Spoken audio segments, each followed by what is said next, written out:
کیا ہر اچھے خواب کو لوگوں میں بیان کرنا چاہیے؟ نہیں کرنا چاہیے، بالکل نہیں کرنا چاہیے۔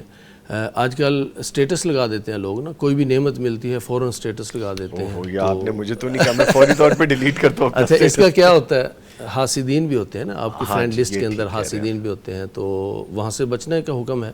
رسول اکرم صلی اللہ علیہ وسلم نے فرمایا ہے کہ آپ خواب صرف اسی کو بیان کریں عالم او ناصح، وہ تعبیر جانتا ہو، اور دوسری بات یہ ہے کہ وہ خیر خواہ بھی ہو۔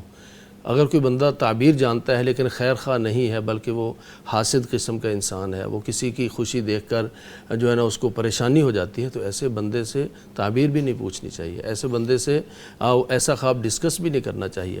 صرف وہی جو دل کے قریب ہو، جس کو آپ اپنا خیر خواہ سمجھتے ہیں۔ اور اچھا، سمجھنے کی بات یہاں پر نا بدگمانی بھی نہیں کرنی چاہیے کہ یار یہ بندہ تو ایسے ہی حاسد ہے، بس اوقات بدگمانی کر لی جاتی ہے۔ نہیں، ہمیں اچھا گمان رکھنا چاہیے، جو عالم دین ہے اس سے آپ پوچھیں۔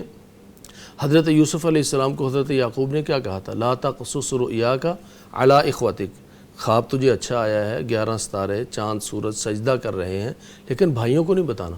اب سگے بھائی ہیں، یعنی باپ کی طرف سے بھائی ہیں، تو بتانا کیوں نہیں ہے؟ فَيَكِيدُوا لَكَ كَيْدًا، وہ تیرے خلاف سازشیں کریں گے۔ اور وہ ہوا، پھر ہوا، بالکل ایسا ہوا۔ تو ہر خواب جو ہے وہ اچھا ہر کسی کو نہیں بیان کرنا چاہیے، بس چیدہ چیدہ جو آپ کے قریبی ہیں بالکل ان سے بیان کر دیں، اور تعبیر کسی عالم دین سے پوچھ لیں، اور پھر اس پر اللہ کا شکر ادا کریں۔ اچھا خواب دیکھ کر بھی صدقہ کریں کہ یا اللہ اس اچھے خواب کے بدلے میں اگر کوئی مجھ سے حسد کر سکتا ہے، اگر کسی کی نظر اس آنے والی نعمت کو لگ سکتی ہے، تو یا اللہ یہ صدقہ ایڈوانس میں کر رہا ہوں تاکہ اس نظر سے، اس حسد سے تو مجھے بچا لے۔ ٹھیک ہے۔